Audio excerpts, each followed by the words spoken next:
ॐ यस्तम्भसुखपादस्वरूपः छन्दोभ्योऽध्यमृतात् सम्बभूव समेन्द्रो मेधयात् शृणोतु अमृतस्य देवधारणो भूयात् शरीरं मे विकर्षणम् जिह्वा मे मधुमत्तमा कर्णाभ्यां भूरिविश्रुवम् ब्रह्मणः कोशोऽपि मेधया प्रीतः श्रुतं मे गोपाय ॐ शान्तिः हरिः ॐ श्रीगुरुभ्यो नमः हरिः ॐ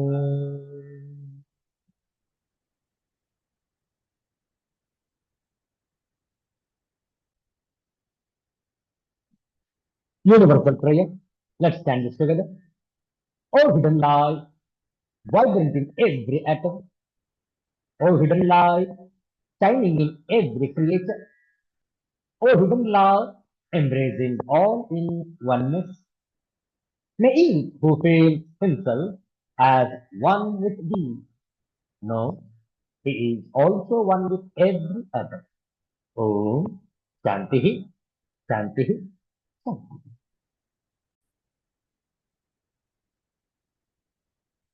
ಇಂದು ಪುಷ್ಯ ಮಾಸದ ಎರಡನೆಯ ದಿನ ಪುಷ್ಯ ಶುದ್ಧ ಬಿದಿಗೆ ಆದಿತ್ಯವಾಸರ. ಇಂತಹ ಶ್ರೇಷ್ಠವಾದ ಆದಿತ್ಯವಾಸರದ ಈ ಮುಸ್ಸಂಜೆಯಲ್ಲಿ ಲಿಂಗಾಷ್ಟಕಂ ಇದರ ಪಾರಾಯಣ. ನಮ್ಮೊಡನೆ ತಾವು ಕೂಡ ಲಿಂಗಾಷ್ಟಕವನ್ನು ಹಾಡಬಹುದು. ब्रह्ममुरारिसुरार्चितलिङ्गम् निर्मलभासितशोभितलिङ्गम् जन्मदुःखविनाशकलिङ्गम् तत्प्रणमामि सदा शिवलिङ्गम् देवमुनि प्रवरार्चितलिङ्गम् कामदहन करुणाकरलिङ्गम्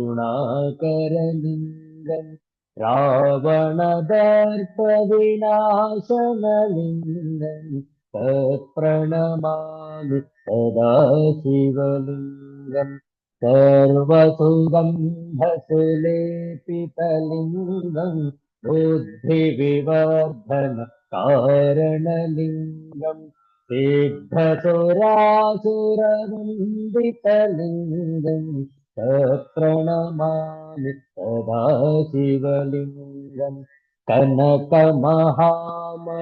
भूषितलिङ्गम् फणिपतिवेशित शोभितलिङ्गम् दक्षसुयज्ञ विनाशनलिङ्गम्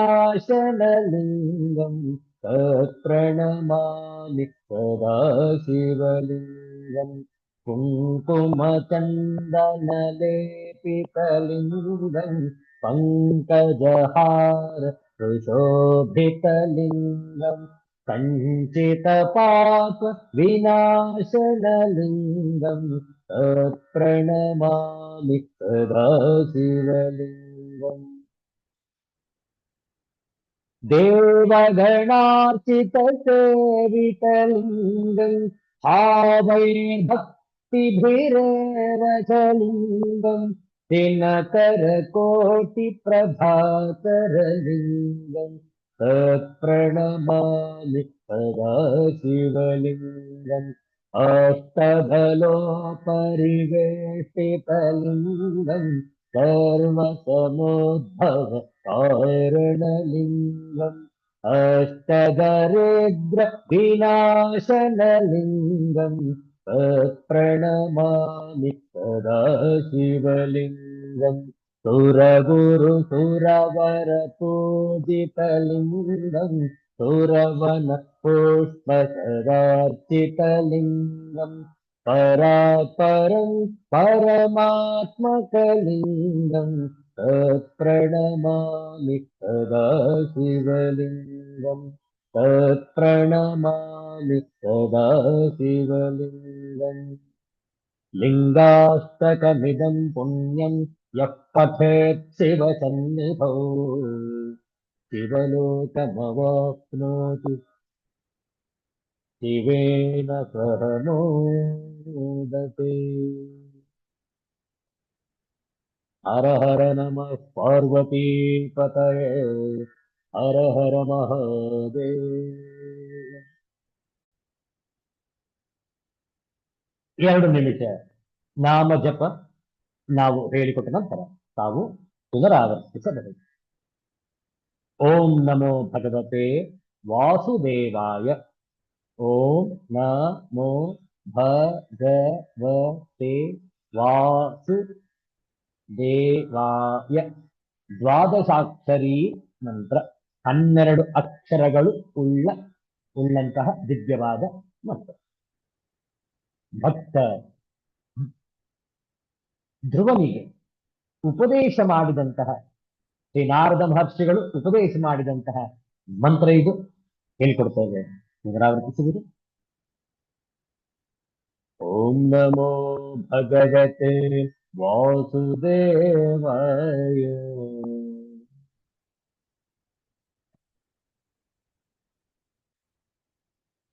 ಓಂ ನಮೋ ಭಗವತೆ ವಾಸುದೇವಾಯ.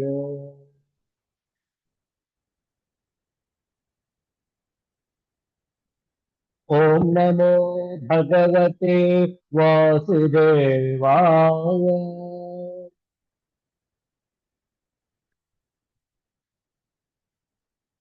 ಓಂ ನಮೋ ಭಗವತೆ ವಾಸುದೇವಾಯ.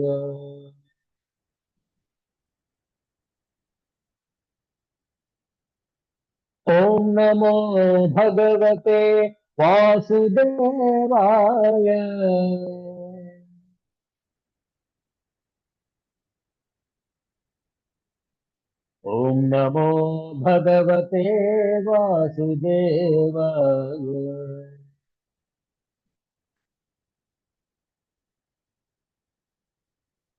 ಓಂ ನಮೋ ಭಗವತೆ ವಾಸುದೇವಾಯ.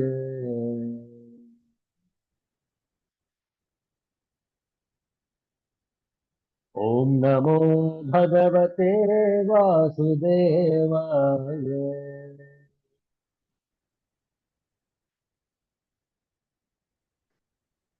ಓಂ ನಮೋ ಭಗವತೆ ವಾಸುದೇವಾಯ.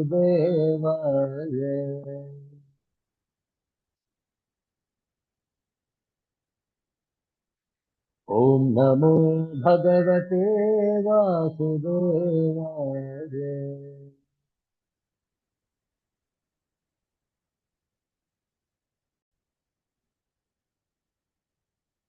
ಒಂದು ಹಿಂದಿ ಭಜನೆಯನ್ನು ಹಾಡೋಣ.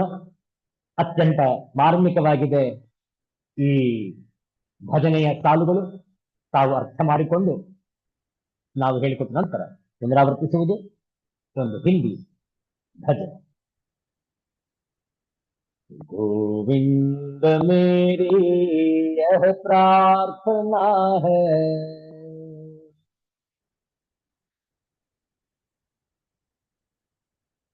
भूलू न मैं नाम कभी तुम्हारा।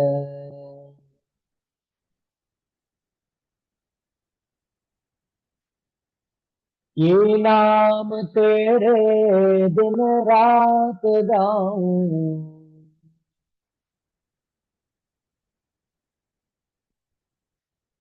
गोविंद दामोदर माधवेति।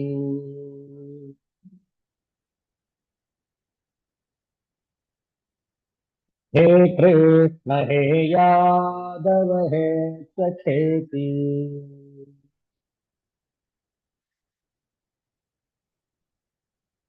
देहांत काले तुम सामने हो,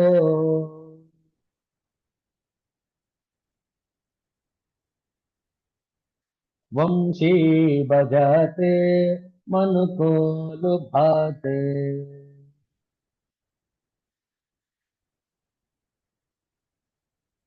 गाते यही नाम तन नाथ त्यागो।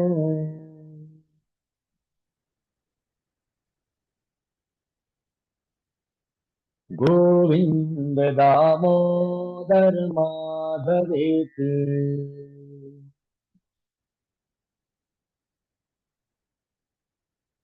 हे कृष्ण हे यादव हे सखेति।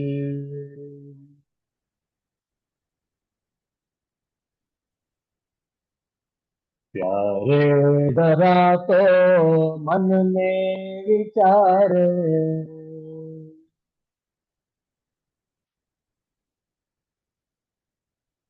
क्या साथ लाए और ले चलोगे।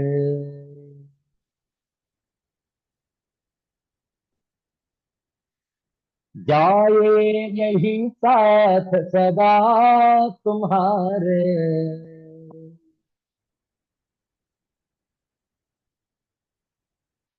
गोविंद दामोदर माधवेति।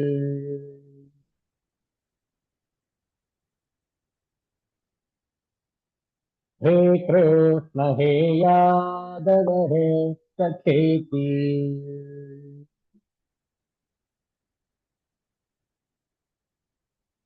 नारी धरा धाम सुपुत्र प्यारे।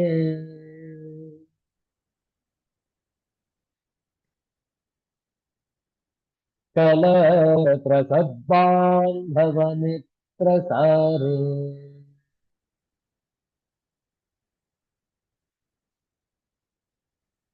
कोई न साथी हरि को पुकारो।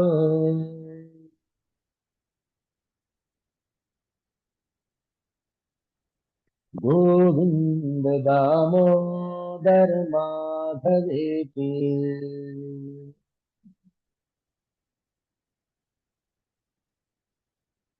हे कृष्ण हे यादव हे सखेति।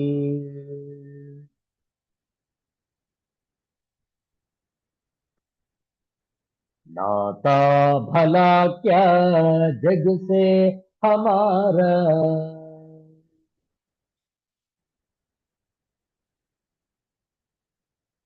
आए यहाँ क्यों कर क्या रहे हैं।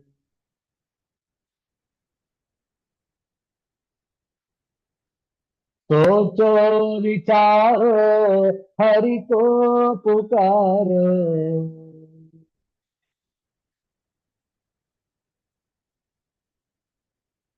गोविंद दामोदर माधवेति।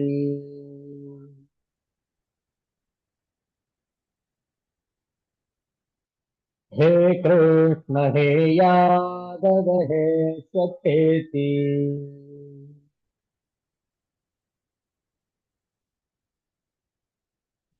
सच्चे सखा है हरि ही हमारे।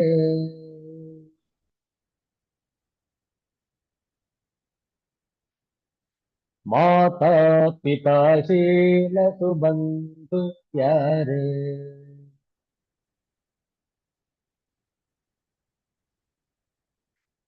भूलो न भाई दिन रात गाओ।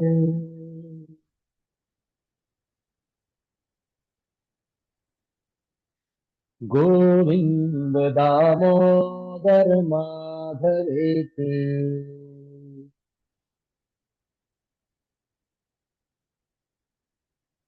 हे कृष्ण हे यादव हे सखेति।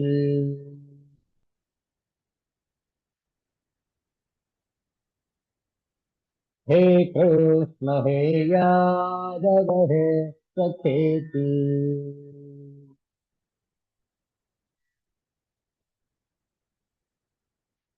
सिद्धांत अवधूत चिंतन श्री गुरुदेव दत्त। जय जय रघुवीर समर्थ। श्री सद्गुरुनाथ महाराज की जय। हर हर नमः पार्वती पतये। हर हर महादेव शंभो। ಶ್ರೀಮದ್ ಭಗವದ್ಗೀತೆಯ 16ನೇ ಅಧ್ಯಾಯದ ಮುಂದುವರೆದ ವಿಚಾರವನ್ನು ನೋಡೋಣ. ಪ್ರಾರಂಭದಲ್ಲಿ ಕೆಲವು ಶ್ಲೋಕಗಳ ಪಾರಾಯಣ. 4ನೇ ಶ್ಲೋಕದಿಂದ ಆರಂಭ. ಓಂ ಶ್ರೀ ಪರಮಾತ್ಮನೇ ನಮಃ.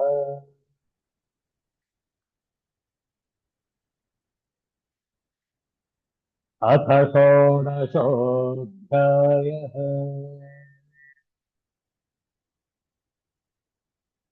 दैवासुरसम्पद्विभागयोगः.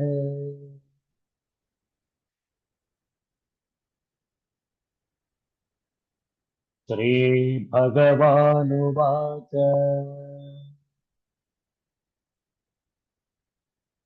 दम्भो दर्पोऽभिमानश्च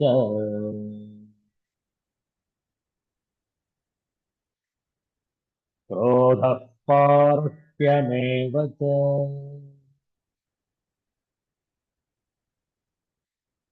अज्ञानं चाभिजातस्य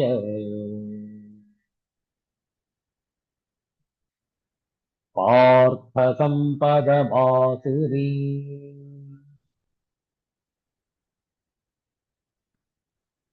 दैवी सम्पद्विमोक्षाय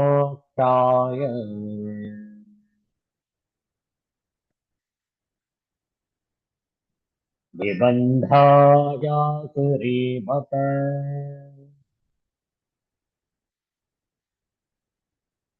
मा शुचः सम्पदं दैवीम्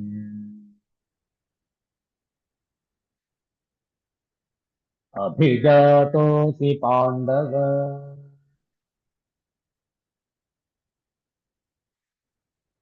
द्वौ भूतसर्गौ लोकेऽस्मिन्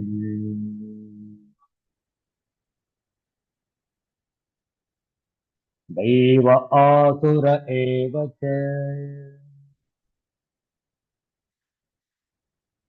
दैवो विस्तरशः प्रोक्तः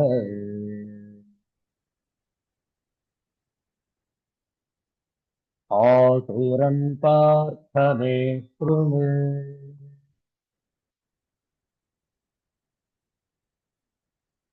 प्रवृत्तिं च निवृत्तिं च जना न विदुरासुराः।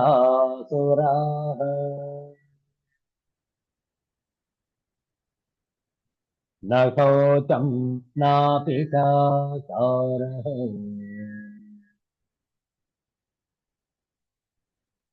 न सत्यं तेषु विद्यते।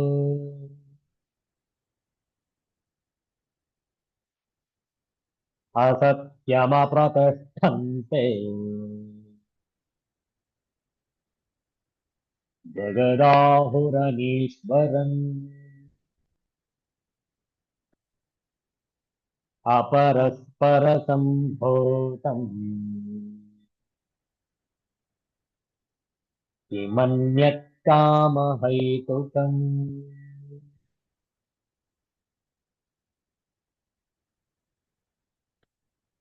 आसुराः जनाः प्रवृत्तिं च निवृत्तिं च न विदुः। तेषु न शौचं न आचारः च सत्यम् अपि न विद्यते। जगत् अप्रतिष्ठम् असत्यम् अनीश्वरम् अपरस्परसम्भूतम् कामहैतुकम् अन्यत् किं ते आहुः। ಆಸುರಿ ಸ್ವಭಾವದವರ ಲಕ್ಷಣಗಳನ್ನು ನೋಡ್ತಾ ಇದ್ದೇವೆ. ಎಂತಹ ಒಂದು ಮೂಢತನದಿಂದ ಅವರು ವರ್ತಿಸುತ್ತಾರೆ ಅನ್ನುವಂಥದ್ದನ್ನು ಈ 8ನೇ ಶ್ಲೋಕದಲ್ಲಿ ನಾವು ನೋಡಬಹುದು. ಈ ಜಗತ್ತು ಆಶ್ರಯರಹಿತವಾಗಿದೆ. ಯಾವುದೇ ದೇವರು ಭಗವಂತ ಇದಕ್ಕೆ ಬೇಕಾಗಿಲ್ಲ. ಇದಕ್ಕೆ ತನ್ನಷ್ಟಕ್ಕೆ ತಾನೇ ಎಲ್ಲ ಉಗಮವಾಗ್ತಾ ಇದೆ, ಅಳಿದು ಹೋಗ್ತಾ ಇದೆ. ಇಲ್ಲಿ ಭಗವಂತನ ಪಾತ್ರ ಇಲ್ಲ. ಈ ರೀತಿಯಲ್ಲಿ ಕೇವಲ ಕಾಮಹೈತುಕ ದೈಹಿಕ ಸುಖದಿಂದ, ಸಂಪರ್ಕದಿಂದ, ಅಪರಸ್ಪರ ಸಂಭೂತ ಸ್ತ್ರೀ ಪುರುಷರ ಸಂಯೋಗದಿಂದ ಇದು ಉತ್ಪತ್ತಿಯಾಗಿದೆ, ಸೃಷ್ಟಿಯಾಗಿದೆ ಅನ್ನುವುದು ಅವರ ಅಂಬೋಣ. ಇದಕ್ಕೆ ಶಾಸ್ತ್ರದಲ್ಲಿ ಹೆಸರು ಚಾರ್ವಾಕ್ ಅನ್ನುವಂಥದ್ದು ಈ ಪಂಗಡದ ಹೆಸರು. ಚಾರ್ವಾಕರು. ಚಾರು ಅಂದ್ರೆ ಬಹಳ ಚೆನ್ನಾಗಿ, ಮುದ್ದಾಗಿ, ಪ್ರೀತಿಯಾಗಿ, ನಿಮಗೆ ಇಷ್ಟವಾಗುವ ಹಾಗೆ ವಾಕ್ ಮಾತನಾಡುವವರು. ಚಾರು ವಾಕ್ ಅತ್ಯಂತ ಸೊಗಸಾಗಿ ಮಾತನಾಡುವವರು. ಸೊಗಸಾಗಿ ಮಾತನಾಡುವವರು ಅಂದ್ರೆ ಎಲ್ಲದಕ್ಕೂ ಕೂಡ ಲೈಸೆನ್ಸ್ ಕೊಡುವಂಥದ್ದು. ಲೈಸೆನ್ಸಿಯಸ್ ಲಿವಿಂಗ್, ಸ್ವೇಚ್ಛಾಚಾರದ ಜೀವನ. ಏನ್ ಬೇಕಾದ್ರೂ ಮಾಡಿ, ಪಾಪ ಇಲ್ಲ, ಪುಣ್ಯ ಇಲ್ಲ, ಹೇಗಿದ್ರು ಸಾಯುವುದಿದ್ದೇ ಇದೆ. ಸಾಯುವ ಮುನ್ನ ಚೆನ್ನಾಗಿ ಕುಣಿಯಿರಿ, ಮೆರೆಯಿರಿ, ಕುಡಿಯಿರಿ ಅಂತ ಹೇಳುವವರು ಈ ಪಂಗಡದ ಜನ. ಯಾರು ಭಗವಂತನಿಗೆ ನೀವು ಹೆದರಿಕೊಳ್ಳಬೇಕಾಗಿಲ್ಲ, ಯಾವುದೇ ಪೂಜೆ ಪುನಸ್ಕಾರ ಬೇಕಾಗಿಲ್ಲ. ಯಾಕೆಂದ್ರೆ ಈ ಜಗತ್ತು ಯಾವುದೇ ಭಗವಂತನಿಂದ ಸೃಷ್ಟಿಯಾಗಿಲ್ಲ, ಭಗವಂತನಿಲ್ಲವೇ ಇಲ್ಲ. ಅನೀಶ್ವರಂ, ಈಶ್ವರನೇ ಇಲ್ಲ. ನೀವು ಬೇಕಾದ ಹಾಗೆ ವರ್ತಿಸಬಹುದು. ನೋಡಿ ಆಚಾರ್ಯ ಶಂಕರರ ಭಾಷ್ಯ, ಈ 8ನೇ ಶ್ಲೋಕ. ಕಿಂಚ ಅಸತ್ಯಂ ಯಥಾ ವಯಂ ಅನೃತಪ್ರಾಯಾಃ ತಥಾ ಇದಂ ಜಗತ್ ಸರ್ವಂ ಅಸತ್ಯಂ ಅಪ್ರತಿಷ್ಠಂ ನ ಅಸ್ಯ ಧರ್ಮಾಧರ್ಮೌ ಪ್ರತಿಷ್ಠಾ ಅತಃ ಅಪ್ರತಿಷ್ಠಂ ಇತಿ ते आसुराः जनाः जगत् आहुः अनीश्वरं न च धर्माधर्म सव्यपेक्षकः अस्य शासिता ईश्वरः विद्यते इत्यतः अनीश्वरं जगत् आहुः। किंच अपरस्पर संभूतं कामप्रयुक्तयोः स्त्री पुरुषयोः अन्योन्य संयोगात् जगत्सर्वं संभूतं। किमन्यत् कामहेतुकं कामहेतुकमेव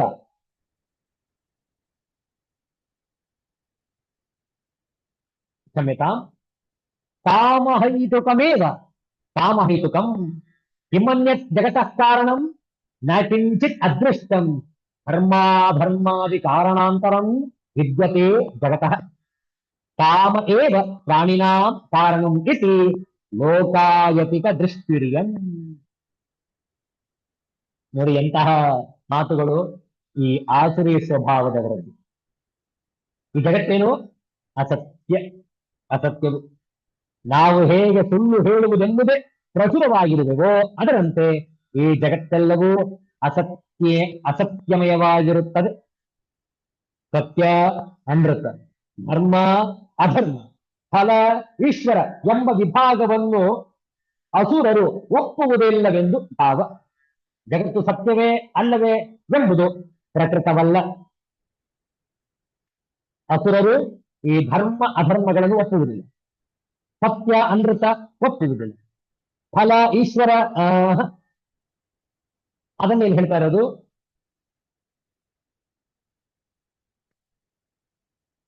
ಈ ಜಗತ್ತೆಲ್ಲವೂ ಅಸತ್ಯಮಯವಾಗಿರುತ್ತದೆ, ಇದು ಅಪ್ರತಿಷ್ಠವಾಗಿರುತ್ತದೆ. ಇದಕ್ಕೆ ಧರ್ಮಾಧರ್ಮಗಳೆಂಬ ಆಧಾರವು ಇರುವುದಿಲ್ಲ, ಆದ್ದರಿಂದ ಅಪ್ರತಿಷ್ಠವೂ ಆಗಿರುತ್ತದೆ. ಹೀಗೆಂದು ಆ ಆಸುರ ಜನರು ಜಗತ್ತನ್ನು ಅಪ್ರತಿಷ್ಠವೆಂದು ಹೇಳುವರು. ಅನೀಶ್ವರವು, ಅನೀಶ್ವರಂ ಧರ್ಮಾಧರ್ಮಗಳನ್ನು ಅಪೇಕ್ಷಿಸಿ ಇದನ್ನು ಆಳುವ ಈಶ್ವರನು ಇಲ್ಲವಾದ್ದರಿಂದ ಜಗತ್ತು ಅನೀಶ್ವರವು ಎಂದು ಹೇಳುವರು. ಜೀವನ ಧರ್ಮಕ್ಕೆ ಅಥವಾ ಜೀವನ ಕರ್ಮಕ್ಕೆ ಅನುಗುಣವಾಗಿ ಫಲವನ್ನು ಕೊಡುವ ಈಶ್ವರನನ್ನು ಆಸ್ತಿಕರಂತೆ ಅಸುರರು ಒಪ್ಪುವುದಿಲ್ಲ. ಕರ್ಮೇಶ್ವರ ಸಂಬಂಧವನ್ನು ನಾವು ಬ್ರಹ್ಮಸೂತ್ರದಲ್ಲಿ ಸುದೀರ್ಘವಾಗಿ ನೋಡಬಹುದು. ಅಲ್ಲಿ ಇದರ ಬಗ್ಗೆ ಪ್ರತಿಪಾದಿಸಿದೆ ಬ್ರಹ್ಮಸೂತ್ರದಲ್ಲಿ.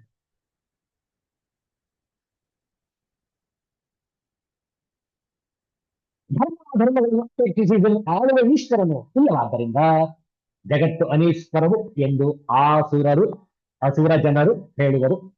ಮತ್ತು ಹೇಗಾಗಿದೆ ಎಲ್ಲ ಉತ್ಪನ್ನ ಮತ್ತೆ ಹೇಗೆ ಉತ್ಪತ್ತಿ ಆಗ್ತಾ ಇದೆ? ಅಪರಸ್ಪರ ಸಂಭೂತವಾದದ್ದು. ಕಾಮದಿಂದ ಪ್ರೇರಿತರಾದ ಸ್ತ್ರೀ ಪುರುಷರ ಅನ್ಯೋನ್ಯ ಸಂಯೋಗದಿಂದಲೇ ಜಗತ್ತೆಲ್ಲವೂ ಉಂಟಾಗಿರುತ್ತದೆ. ಮತ್ತೇನು? ಕಾಮಹೈತುಕವೇ. ಕಾಮಹೈತುಕವೆಂದರೂ ಒಂದೇ ಅರ್ಥ. ಹೈತುಕವೆಂಬುದು ಸ್ವಾರ್ಥವನ್ನು ಹೇಳಿದ ಪ್ರತ್ಯಯವು ಬಂದು ಆಗಿರುವ ರೂಪವು. ಹೇತು ಅಂದ್ರೆ ಕಾರಣ. ಸ್ತ್ರೀ ಪುರುಷರ ಸಂಯೋಗವೇ ಜಗತ್ತಿಗೆ ಕಾರಣ. ಜಗತ್ತಿಗೆ ಮತ್ತೇನು ಕಾರಣವು? ಅದೃಷ್ಟವಾದ ಧರ್ಮಗಳೇ ಮುಂತಾದ ಬೇರೆ ಯಾವ ಕಾರಣವೂ ಜಗತ್ತಿಗೆ ಇರುವುದಿಲ್ಲ. ಕೇವಲ ಕಾಮಹೇತು ಮಾತ್ರ. ಕಾಮವೇ ಪ್ರಾಣಿ ಸೃಷ್ಟಿಯಾಗುವುದಕ್ಕೆ ಕಾರಣವು ಎಂಬುದು ಲೋಕಾಯತಿಕರ ದೃಷ್ಟಿಯು. ಲೋಕಾಯತಿಕರು ಎಂದರೆ ಲೋಕದಲ್ಲಿ ಹೆಚ್ಚಿನ ಸಂಖ್ಯವರಾದ ನಾಸ್ತಿಕರು, ಚಾರ್ವಾಕರು. ಅವರ ದೃಷ್ಟಿಯಲ್ಲಿ ದೇಹವೇ ಆತ್ಮ, ಈಶ್ವರಾದಿಗಳು ಅಲ್ಲ. ಈಶ್ವರಾದಿಗಳು ಇಲ್ಲವೇ ಇಲ್ಲ. ಅದು ಕೇವಲ ದೇಹವೇ ಆತ್ಮ, ದೇಹವೇ ನಾವು. ದೇಹ ಇಲ್ಲದೆ ಹೋದಲ್ಲಿ ನಮ್ಮ ಅಸ್ತಿತ್ವವಿಲ್ಲ. ಅಲ್ಲಿಗೆ ಎಲ್ಲವೂ ಕೂಡ ಪರಿಸಮಾಪ್ತಿ. ಇಷ್ಟಕ್ಕೆ ಸೀಮಿತಗೊಳಿಸ್ತಾರೆ ಆಸುರಿ ಜನರು. ನೋಡಿ ಎಂತಹ ಕ್ಷುಲ್ಲಕವಾದಂತಹ ವಿಚಾರ ಇದು. ಎಂತಹ ಸಂಕುಚಿತ ಮನೋಭಾವದವರು ಅಸುರರು. ಹೌದಲ್ಲ? ಇನ್ನು ಅನೇಕ ವಿಚಾರಗಳಿದೆ. ಮಾಡೋಣ ಕಗ್ಗದ ವಿಚಾರದ ನಂತರ ಮುಂದಿನ ತರಣಿ ಶಶಿ ಪಥಗಳನ್ನು, ಧರೆ ವರುಣ ಗತಿಗಳನ್ನು, ಮರುದಗ್ನಿ ವೇಗಗಳ ನಿಯಮಿಸಿಹ ದಕ್ಷನ್. ನರ ನರಸಿಕೊಳ್ಳಲಿ ದಾರಿಯ ತನಗೆ ತಾನೆಂದು ತೊರೆದ ನೇತಕ್ಕೆ ಮಂಕುತಿಮ್ಮ. ತೊರೆದ ನೇತಕ್ಕೆ ಮಂಕುತಿಮ್ಮ. ಮಂಕುತಿಮ್ಮ ಮಂಕುತಿಮ್ಮ. ಎಂತಹ ಮಾರ್ಮಿಕವಾದ ಪ್ರಶ್ನೆ ಮಾಡ್ತಾ ಇದ್ದಾರೆ ನೋಡಿ ಸನ್ಮಾನ್ಯ ಶ್ರೀ ಡಿ ವಿ ಗುಂಡಪ್ಪನವರು. ತಾರಾಣಿ ಶಶಿ ಪಥಗಳನ್ನು, ಶಶಿ ತಾರಾಣಿ ಪಥಗಳನ್ನು, ಧರೆ ವರುಣ ಗತಿಗಳನ್ನು, ಧರೆ ವರುಣ ಗತಿಗಳನ್ನು, ಮೌದಗ್ನಿ ವೇಗಗಳ, ಮರುತ್ ಅಗ್ನಿ ವೇಗಗಳನ್ನು ನಿಯಮಿಸಿ ಇಹ. ನರ ನರಸಿಕೊಳ್ಳಲಿ, ನರನು ಅರಸಿಕೊಳ್ಳಲಿ, ಹುಡುಕಿಕೊಳ್ಳಲಿ. ಶಶಿ ಚಂದ್ರ, ತರಣಿ ಸೂರ್ಯ, ಪಥಗಳನ್ನು ಹಾದಿಗಳನ್ನು ದಾರಿಗಳನ್ನು, ಧರೆ ಭೂಮಿ, ವರುಣ ಮಳೆಯ ದೇವತೆ, ಮರು ವಾಯುದೇವ, ಅಗ್ನಿ ಅಗ್ನಿದೇವ, ದಕ್ಷನ್ ದಕ್ಷನಾದ ಪರಮಾತ್ಮ.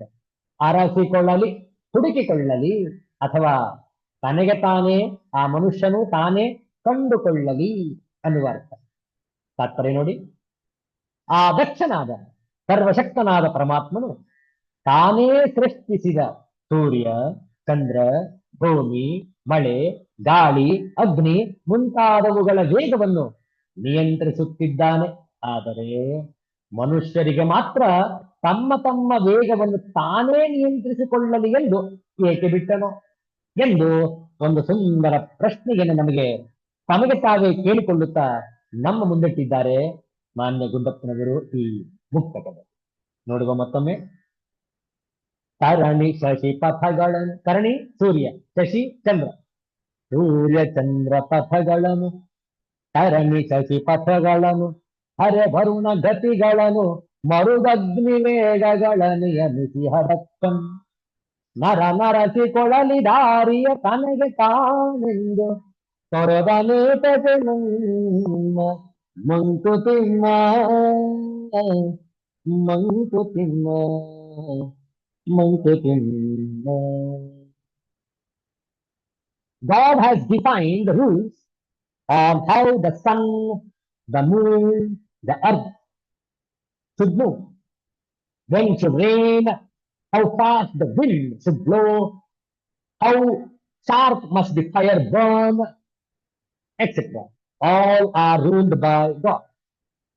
But for some unknown reason, He has left man to find a way by himself. Why did He do that? Mankutimma. ಯಾಕೆ ಹೀಗ್ ಮಾಡ್ದ ಭಗವಂತ? ಮನುಷ್ಯನಿಗೆ ಯಾಕೆ ಏನ್ ಬೇಕಾದ್ರೆ ಮಾಡ್ಕೊಳಪ್ಪ ಅಂತ ಸ್ವಾತಂತ್ರ್ಯವನ್ನೇ ಕೊಟ್ಟಿದ್ದಾನೆ? ಕೊಡಬಾರ್ದಾಗಿತ್ತು. ಹೇಗೆ ಸೂರ್ಯ, ಚಂದ್ರ, ಅಗ್ನಿ, ವಾಯು, ವರುಣ ಎಲ್ಲ ತಮ್ಮ ಧರ್ಮವನ್ನು ನಿರ್ವಹಿಸುತ್ತಿದ್ದಾರೆ, ಅದೇ ರೀತಿ ಮಾನವನಿಗೂ ಕೂಡ ಒಂದು ಧರ್ಮದ ಹಾದಿಯನ್ನು ಕೊಡಬೇಕಿತ್ತು. ಆದ್ರೆ ನಾವು ನೋಡ್ತಾ ಇದ್ದೇವೆ, ಕೆಲವರು ಕೆಟ್ಟವರು, ಕೆಲವರು ಒಳ್ಳೆಯವರು, ಕೆಲವರು ಅಸುರರು, ಕೆಲವರು ಸುರರು. ಯಾಕೆ ಹೀಗೆ ಮಾಡಿದ್ನೋ ಪ್ರಶ್ನೆ ಕೇಳ್ತಾ ಇದ್ದಾರೆ ಗುಂಡಪ್ಪನವರು. ಪ್ರಶ್ನೆ ಸಹಜವಾಗಿಯೇ ಇದೆ.